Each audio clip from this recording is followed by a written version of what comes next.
Social Engineering, Lesson 1. The Art of Deception.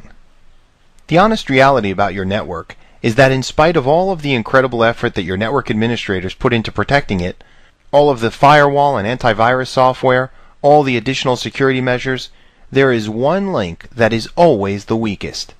And that link is you. So what is social engineering? According to Merriam-Webster's dictionary, it's an outside hacker's use of psychological tricks on legitimate users of a computer system in order to obtain information he needs to gain access to a system. Or it's getting needed information, for example a password, from a person rather than breaking into a system. Or social engineering involves gaining sensitive information or unauthorized access privileges by building inappropriate trust relationships with insiders. Hollywood. This was, I don't know, about 15 years ago. No, about 20 years ago. It was the Hollywood Central Office in Los Angeles. And a friend of mine, a guy named Stephen Rhodes at the time, was also a phone phreaker, and we decided we wanted to take a self-guided tour of the central office. So it was around 2:30 in the morning on a Saturday, and we had the door codes to all the different offices in Los Angeles, and we just let ourselves in, and we're roaming around the Hollywood CO, and we're about on the 3rd floor.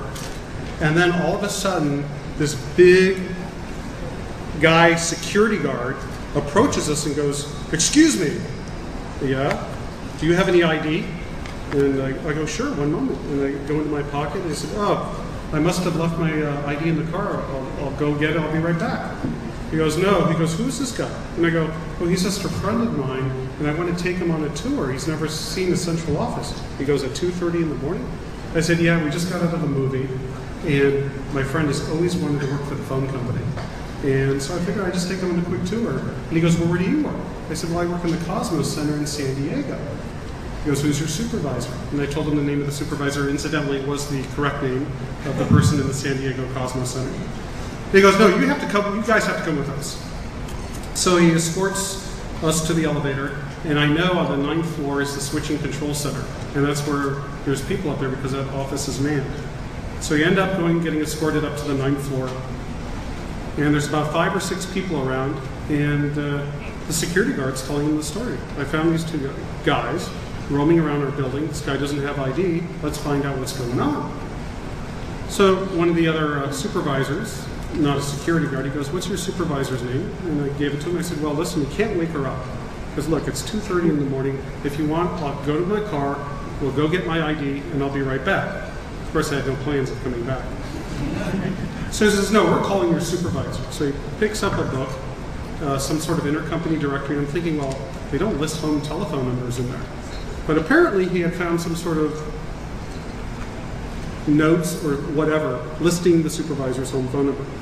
So he calls the supervisor, 2:30 in the morning, Saturday. He goes, "Listen, I found one of your employees, Steve, roaming around one of our offices, and he says he works for you." "Uh-huh. Oh, you want to talk to him?" "Sure." So he hands me the phone, and I go, "Hey, Sally, how are you? I'm really sorry that you were woken up, and I normally would never take a friend on a tour of a central office." And as I'm speaking, she's saying, "Who are you? Who are you?" I'm going, "Yeah, and by the way, Tuesday, we still have that meeting for that report, correct?" And she goes, "Who are you? Who are you?" But I'm pressing the phone to my ear, so the other people in the room can't hear what she's saying. He's only listening to my side of the conversation. And I'm like having a calm conversation with her. And I said, "Listen, okay, I'm just going to take my friend around for about 15 more minutes and we'll leave, and I'll see you on Tuesday." And I went over and I walked about 2 steps, and I hung up the phone. And I go, "Are you satisfied?"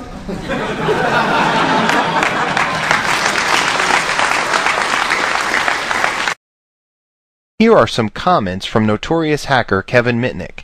He said, "The weakest link in the security chain is the human element." And according to a March 2000 article in the Washington Post, he said, in more than half of his successful network exploits, he gained information about the network, sometimes including access to the network, through social engineering. He also said, you could spend a fortune purchasing technology and services, and your network infrastructure could still remain vulnerable to old-fashioned manipulation. These are the simple definitions for what a social engineer does, but how is it we are so easily tricked? Well, social engineering is not a new thing at all. In reality, it's probably as old as speech and goes back to the first lie itself. Social engineering is still successful today because people are generally helpful, especially to someone who is nice, knowledgeable, and/or insistent. And remember, social engineering cannot be blocked by technology alone. In fact, Kevin Mitnick, from his book The Art of Deception, brings out that people inherently want to be helpful and therefore are easily duped. They assume a level of trust in order to avoid conflict. It's all about gaining access to information that people think is innocuous when it isn't. Yes, it's true. We want to believe people. When we hear a nice voice on the other line insisting that we help them, or when we hear that they can help us, we want to listen to them. We respond. It's part of our trusting human behavior. Well, it is a fine quality to trust others, but we need to know when certain things should send up red flags in our minds. So even simple information that we think is unimportant may be used by a social engineer to hurt us or our company later on. So the key to protecting ourselves and our company from social engineering is to become more familiar with some of the tricks involved, and to have policies in place that prevent a social engineer from getting through our weakest links, us.